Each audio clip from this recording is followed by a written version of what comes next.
programme d'action du gouvernement a été présenté par Monsieur le Premier ministre, chef du gouvernement, le 21 juin 2021. Donc dans quelques semaines, nous allons fêter la deuxième année du prononcé de ce discours par le Premier ministre, chef du gouvernement, devant l'Assemblée nationale. Alors en 2 ans, 6 séminaires d'auto-évaluation. C'est donc la preuve que le gouvernement n'hésite pas à faire ce que l'on appelle une auto-analyse, une auto-évaluation, une introspection. Tout cela sans complaisance, parce que vous imaginez bien que dans le secret de nos délibérations en séminaire, nous nous disons les choses. Et le séminaire a un avantage par rapport aux autres instances qui, elles, sont constitutionnelles, bien entendu, les conseils interministériels, les conseils de cabinet, le conseil des ministres. Tout ça, ce sont des instances constitutionnelles qui ont bien entendu l'avantage d'aboutir à des prises de décision par le gouvernement, au plus haut niveau, c'est-à-dire sous la présidence du chef de l'État, mais ne permettent pas toujours la possibilité de réfléchir aux questions brûlantes, qui sont celles qui doivent permettre d'évaluer notre propre action, de l'auto-évaluer et de voir de quel point nous sommes partis et à quel point nous sommes arrivés. C'est cela, cette évaluation. 6 séminaires en un peu moins de 2 ans. Vous voyez que ça fait une moyenne de séminaires tous les 3 ou 4 mois. Donc c'est la volonté du Premier ministre, chef du gouvernement, M. Anatole Collinet-Makosso, de placer son action sous le sceau de la redevabilité qui est due au peuple.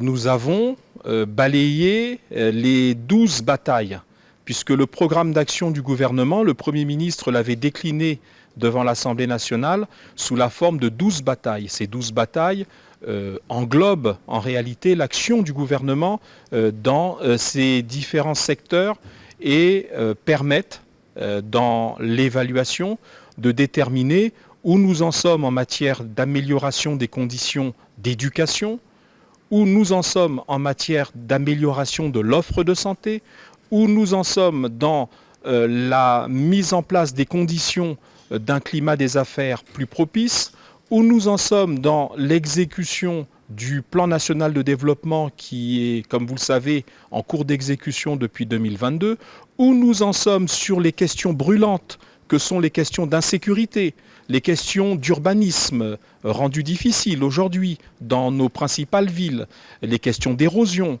les questions liées à la nécessité de trouver, dans le cadre du programme qui nous lie au Fonds monétaire international et à la Banque mondiale, nos principaux partenaires multilatéraux, donc trouver les conditions d'une gouvernance qui améliore les performances et accompagne le retour de la croissance dans notre pays. Donc comme vous le voyez, il s'agit là d'une introspection très complète et qui devrait nous permettre pour les prochains mois d'avoir une feuille de route renforcée, parce que nous savons là, au moment où je m'exprime, nous savons, chacun d'entre nous, pris individuellement, membre du gouvernement, comme le gouvernement dans son collectif, quels sont les éléments de notre feuille de route pour les prochaines semaines et les prochains mois.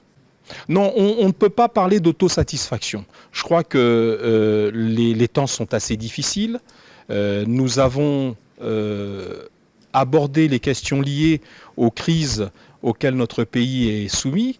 Il y a les crises internationales, notamment celles qui ont débouché sur l'augmentation des prix qui aujourd'hui touchent le panier de la ménagère. Vous savez que le gouvernement a mis en place les conditions d'une maîtrise de l'évolution de l'inflation dans le cadre du plan de résilience, et nous avons noté avec satisfaction que les principaux produits qui sont les produits de consommation de base, le pain et d'autres produits, l'huile, etc., sont des produits dont la mise en œuvre du plan de résilience nous a permis d'assurer une certaine maîtrise. Nous avons abordé les questions d'insécurité, mais pas seulement sous l'angle répressif, mais aussi sous l'angle de la restauration de l'autorité de l'État à travers la mise en place d'une unité qui va ouvrir, ou de 2 unités qui vont ouvrir à Hopeville et à Madingou, comme vous le savez, et ces unités accueilleront dans les prochains mois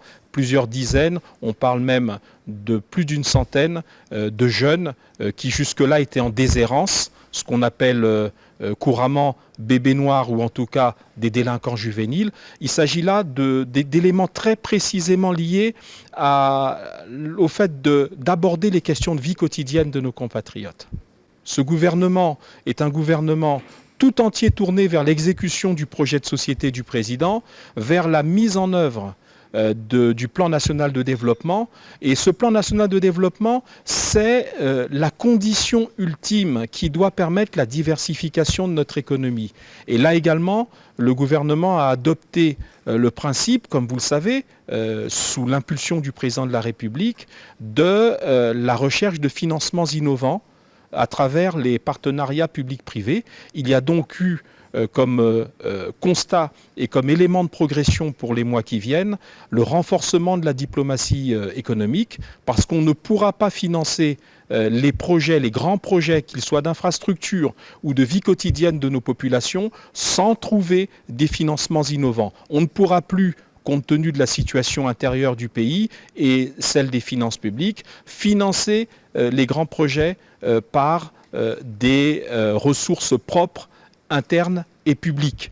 Il s'agit donc pour le gouvernement, à travers le ministère chargé des partenariats publics-privés, mais également de toutes les branches du gouvernement, eh bien de trouver ces financements qui vont permettre d'accompagner la croissance dont on espère qu'elle va être retrouvée et qu'elle sera durable. Le gouvernement a annoncé depuis plusieurs semaines sa volonté de prendre en main de manière tout à fait ferme et dynamique les questions d'urbanisme, notamment dans nos 2 plus grandes villes, parce que vous savez bien et vous voyez bien qu'avec le climat, la météo, et puis avec les conditions d'urbanisme, d'érosion et d'aménagement de nos routes, il y a beaucoup de travail à faire. Eh bien, le gouvernement a pris en main ces questions-là. Le reste, c'est une question d'interprétation. Vous voyez le verre à moitié vide, eh bien, nous le voyons à moitié plein.